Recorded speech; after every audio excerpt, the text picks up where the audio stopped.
De forma geral, a história econômica do Brasil nós podemos separar em dois momentos. Uma de 1500 até 1930, no qual a base do Brasil era produzir produtos agrícolas ou matéria-prima e exportar.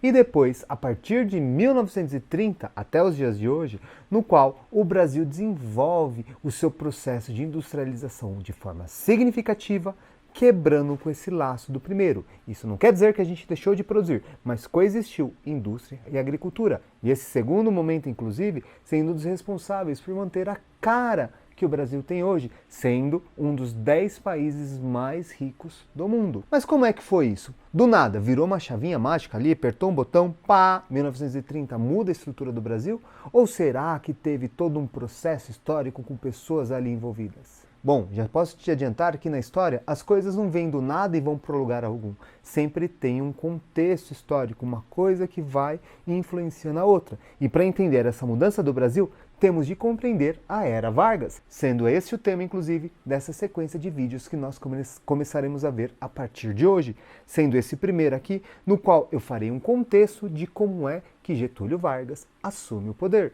No entanto, antes de continuar aqui, eu quero fazer a chamada. Eu sou André Gussi e esse é Entreter e Conhecer. Você aí assina a lista deixando aquele joinha maroto e se inscrevendo no canal para conteúdos de qualidade envolvendo história e às vezes até um entretenimento. Agora, após a vinheta, vamos para o conteúdo de hoje?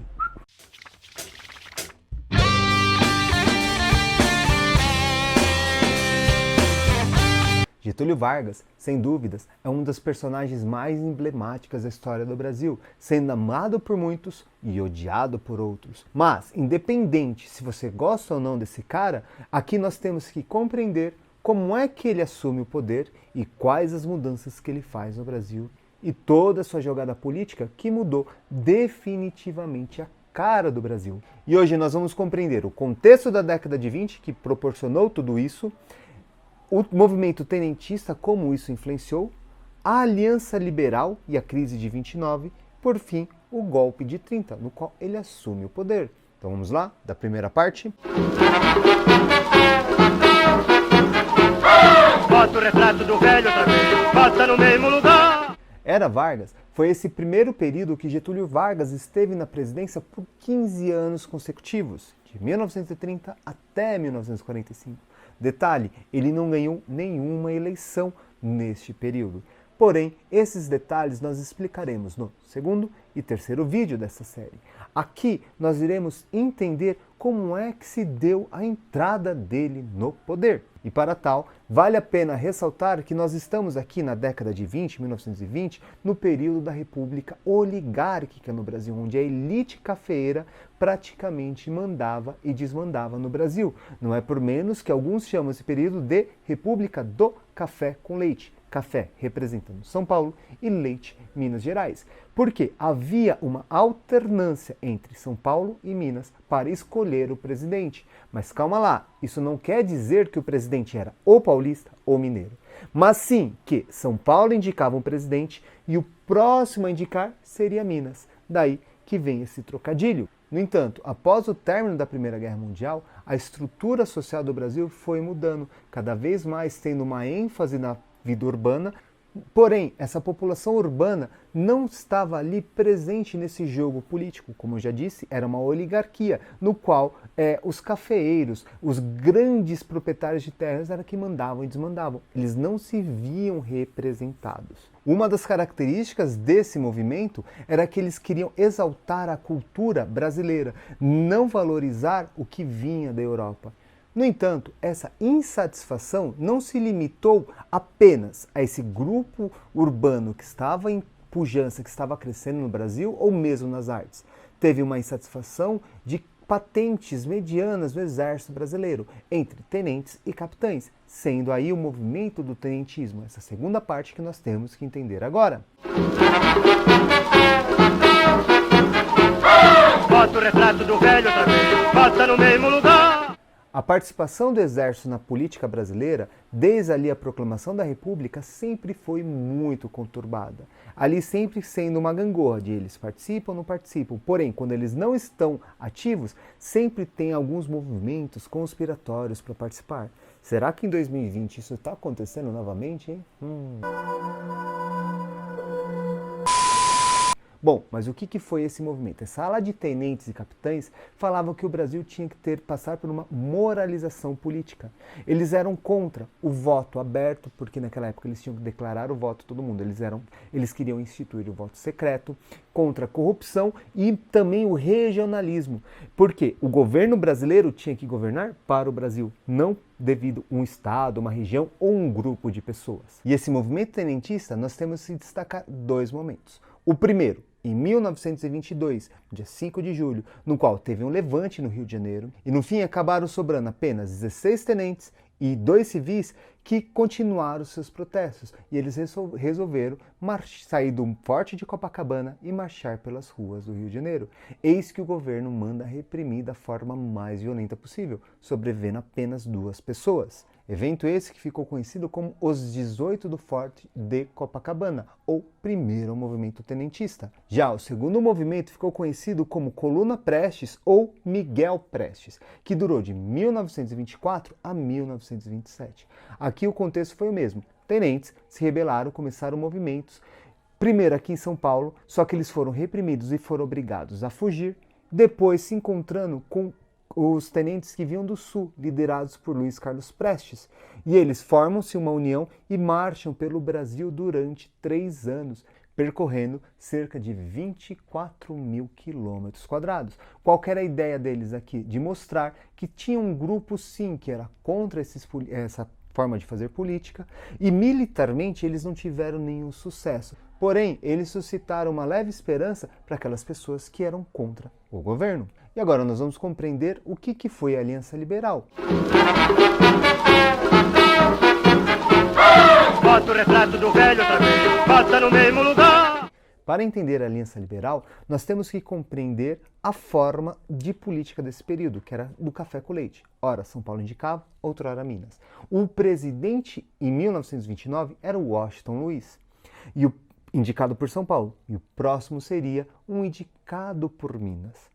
Qual que é a grande questão aqui? Washington Luiz, querendo garantir que suas políticas financeiras ou seus projetos de governos permanecessem para o próximo governo, resolveu indicar ele, Júlio Prestes, outro paulista. Dessa forma, não entrando Minas para a sucessão. E lógico que Minas ficou um pouco ressentida. E aí ela formou um grupo de oposição ao Partido Republicano Paulista, que foi a Aliança Liberal, que juntava Rio Grande do Sul, Paraíba e Minas Gerais. E essa chapa tinha como presidente Getúlio Vargas e vice João Pessoa, da Paraíba. Getúlio Vargas, Rio Grande do Sul, tá? E teve a eleição de 1930, e quem é que você acha que ganhou? A Aliança Liberal? Só que não. O vencedor fora Júlio Prestes. Por mais que questionaram a forma ilegítima das eleições, corrupções e tudo mais, não deu lá muito certo. Então, Júlio Prestes ia assumir. E esse no Nordeste, João Pessoa é assassinado por João Duarte Dantas. E é óbvio que a Aliança Liberal usou essa morte de forma política. Falando, olha, o João Pessoa foi um dos maiores opositores do então governo. E agora eles mandam assassinar? Será que foi isso mesmo que aconteceu?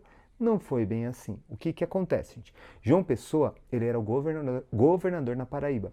E ele estava com impasse na questão de impostos. Ele queria que usassem mais os portos da Paraíba, que não fosse para outras regiões. Então ele começou a fazer uma série de barreiras. E numa dessas perseguições políticas, ele invadiu o escritório de Dantas, que era advogado, descobriu uma carta que ele tinha com uma pessoa também solteira e divulgou isso publicamente, falando que o Dantas era imoral, que esses opositores deles não tinham moralidade e tudo mais. Fato esse que deixou a Anaíde extremamente exposta, sendo inclusive expulsa da sua família e no fim ela acaba se matando. Então, o Dantas, para tentar limpar a sua honra e da Anaíde, ele mata João Pessoa. Então não foi uma morte política propriamente dita, foi meio que um ranço, uma fofoca histórica, sabe? O cara foi lá e colocou publicamente seu caso de amor, que era secreto, e enfim. Porém, a Aliança Liberal usou isso. Falou, ó, legal, os caras ali são corruptos, não governam direito, mas agora, matar a oposição, isso não é legal. Isso daí servindo de pano de fundo para a Revolução de 1930. Bota o retrato do velho outra vez, bota no mesmo lugar. Para entender esse evento, não podemos deixar de lado a crise de 1929, que começou lá em Nova York e abalou o mundo inteiro. O que acontece? Momentos antes disso tudo estourar no Brasil, teve um rebuliço lá na Argentina, no qual também teve essa troca de governo, revoluções e tudo mais.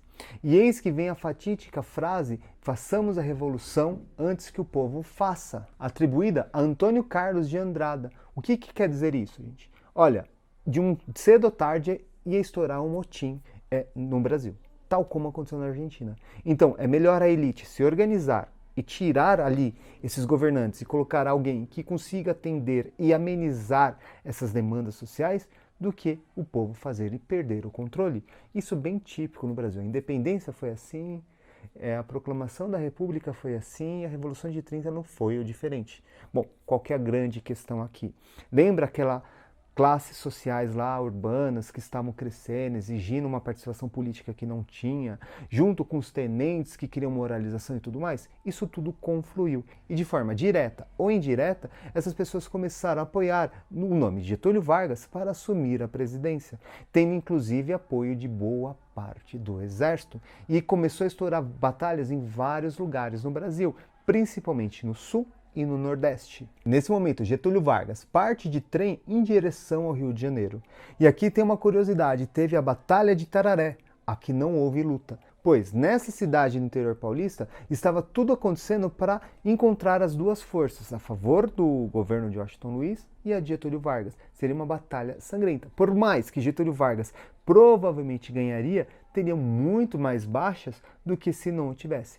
No entanto, antes desse conflito acontecer, os militares montaram uma junta, depuseram Washington Luiz e dessa forma não ocorreu a batalha. E eis que Getúlio Vargas vai para a capital, que era então Rio de Janeiro, e assume a presidência de forma provisória. E como é que será que foi esse governo provisório dele? O que ele fez? O que mudou ou o que não mudou? Serão perguntas essas que nós veremos no nosso próximo vídeo. E esse fica assim. E aí, conseguiu entender de forma geral qual é o contexto do início da Era Vargas? Se sim, deixa aquele joinha maroto, que é muito importante. E para fechar aqui, eu queria fazer a sessão agradecimentos, que como sempre, vai a ela, a Aline. Muito obrigado, meu amor.